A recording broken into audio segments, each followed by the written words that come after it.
The war rips through Holo Island in 1876. Two powers go head-to-head in a battle for controlling ownership in the Holo, that will shake the very foundations of the Sultanate of Sulu. The Sultan of Sulu Jamal ul-Azam and Spain Governor José Malcampo may be kilometers apart, but in their minds, they stand over the same table. Now I will get inside their heads to unpick their tactics and strategy, while comparing their equipment and their firepower, to reveal just how the Battle of Holo was won and lost. In 1876 AD, the Spanish governor's office in Manila had a bold plan. After the advent of the steam gunboat, the Spanish Navy gained an advantage in the southern waters of the Philippines. After nearly a decade of blockading the sea in 1866, maritime conflicts in the south have declined year by year, and the Spanish governor's office in Manila believes it has successfully suppressed the economic and military capabilities of the Sulu Sultanate.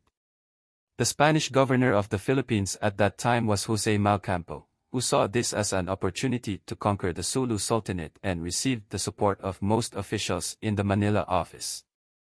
The Sultan of the Sulu Sultanate at that time was Jamal ul-Azam. After Spain implemented an arms embargo and naval blockade, it did affect the country's strength. He was a wise sultan, and he also felt that relations with the Spaniards were becoming increasingly tense. After the Spanish began to use steam gunboats, the advantage at sea shifted to Spain. He knew he could no longer fight Spain in the traditional way. There is no way to defeat Spain with his defense strength. He thought about the advantages he currently had in religion and ethnicity.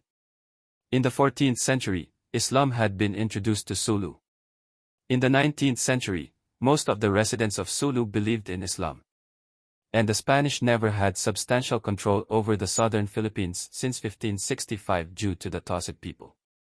Tausug people are very intelligent people.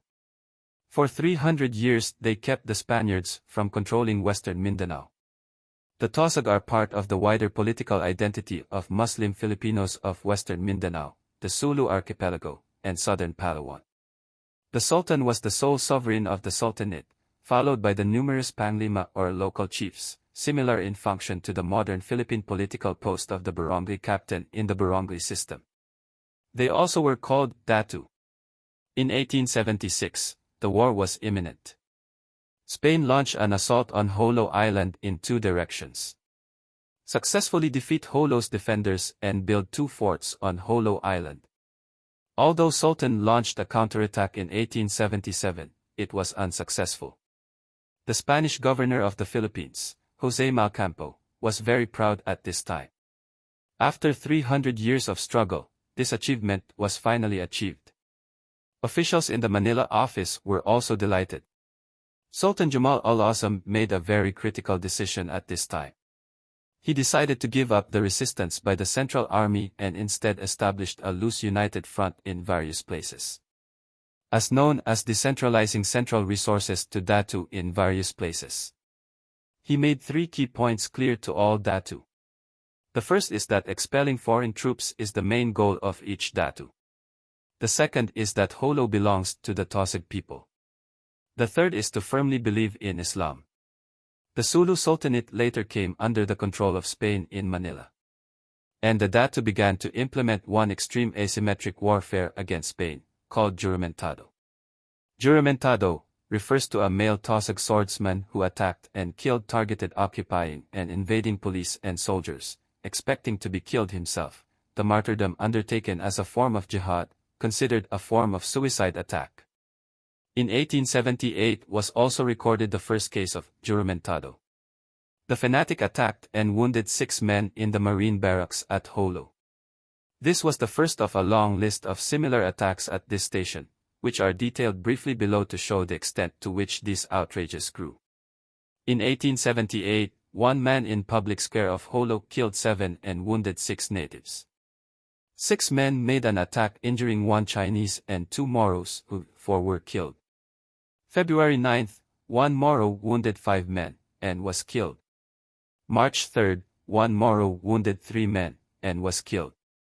September 16, 1 Moro wounded 2 sentinels, and was killed. September 29, 4 Moros wounded 2 missionaries, and 2 were killed. November 25, 13 Moros entered Jolo with arms concealed in bamboo water tubes, 11 were killed by the troops, and 13 persons were wounded. The above is only an excerpt, and there are many attacks that are not included. In 1884 a tour of the southern islands was made by the new governor, the Juveler, and he reported as follows to the colonial minister. The enterprise of occupation is completely paralyzed. Nothing exists in that part of Mindanao to indicate a fixed occupation or thought of permanency except the continued renewal of the troops, each day under worse conditions. Although Jose Malcampo gained sovereignty over Jolo, he did not gain the respect of the Jolo people. He eventually died in Spain in 1880, 4 years after the war began. Sultan Jamal ul-Azam also died in 1881. But the resistance of the Datu did not end. Spain still had no control over the Jolo Islands until 1898, when they left the Philippines.